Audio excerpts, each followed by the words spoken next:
सोचिए, एक वृद्ध भक्त जिसके बाल सफ़ेद हो चुके हैं, आंखें रास्ते पर टिकी हैं, न दिन का पता न सालों का हिसाब, सिर्फ एक विश्वास कि मेरे प्रभु राम जरूर आएंगे।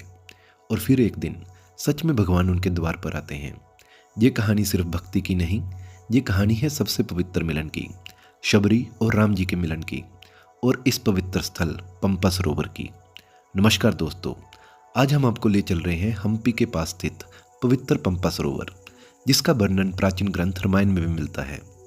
माना जाता है कि ये वही स्थल है जहाँ पर भक्त शबरी ने प्रभु राम का इंतजार किया और यही उनका दिव्य मिलन हुआ।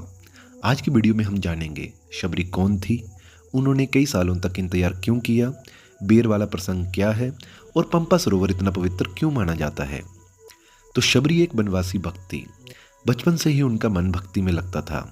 कथाओं के अनुसार वो अपने गुरु मतंग ऋषि के आश्रम में सेवा करती थी। रोज सुबह जल लाना, आश्रम साफ करना, फूल सजाना, यही उनकी तपस्या। एक दिन उनके गुरु ने अंतिम समय पर कहा कि शबरी, एक दिन प्रभु राम जहाँ आएंगे उनका इंतजार करना। बस उस दिन के बाद शबरी का जीवन इंतजार बन गया। साल बीत गए, ऋतुएं बदलती रहीं, आश्रम के लोग चले गए, लेकिन शबरी नहीं गई। हर दिन वो रास्ते को साफ करती, फूल बिछाती और कहती आज राम आएंगे। उनकी उम्र बढ़ती गई, शरीर कमजोर होता गया, पर श्रद्धा और मजबूत होती गई। ये भक्ति का सबसे बड़ा रूप माना जाता है, बिना शर्त, बिना संदेश, सिर्फ विश्वास। एक दिन वन में दो राजकुमार आए, राम जी और लक्ष्मण जी। जब राम जी शबरी के आश्रम पहुंचे तो शबरी जी की खुशी का ठिकाना नहीं रहा। उनकी आंखों से आंसू बहने लगे। प्रभु, आप आ गए, सच में आ गए आप। वो तुरंत बेर लेकर आई प्रसाद के रूप में। कथा के अनुसार शबरी हर बेर को पहले चख कर देखती थी कि कौन सा मीठा है और कौन सा कड़वा, और सिर्फ मीठा बेर ही राम जी को देती थी। दुनिया के हिसाब से ये जूठा था, लेकिन राम जी ने बड़े प्रेम से उन बेरों को खाया। क्यों? क्योंकि भगवान को वस्तु नहीं, भाव चाहिए। शबरी का प्रेम और भक्ति इतनी शुद्ध थी कि वो प्रसाद बन गया। माना जाता है कि ये सब घटनाएं इसी पवित्र स्थल पंपा सरोवर के आसपास हुई थी।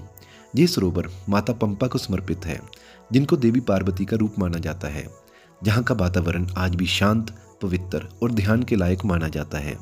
कई भक्त कहते हैं जहाँ बैठकर राम नाम लेने से मन तुरंत शांत हो जाता है। शबरी की कहानी हमें क्या सिखाती है? भक्ति में जाति, वर्ण, उम्र कुछ मायने नहीं रखता। भगवान को दिखावा नहीं, सच्चा प्रेम चाहिए। देर हो सकती है पर अंधेर नहीं होता। सच्चा इंतजार कभी व्यर्थ नहीं जाता। अगर आपको ये पवित्र कहानी पसंद आई तो कमेंट में लिखिए जय श्री राम। वीडियो को शेयर कीजिए ताकि और लोग भी शबरी की भक्ति से प्रेरणा ले सकें। अगले एपिसोड में हम हम्पी के और भी पवित्र स्थलों की कहानी लेकर आएंगे। जय श्री राम।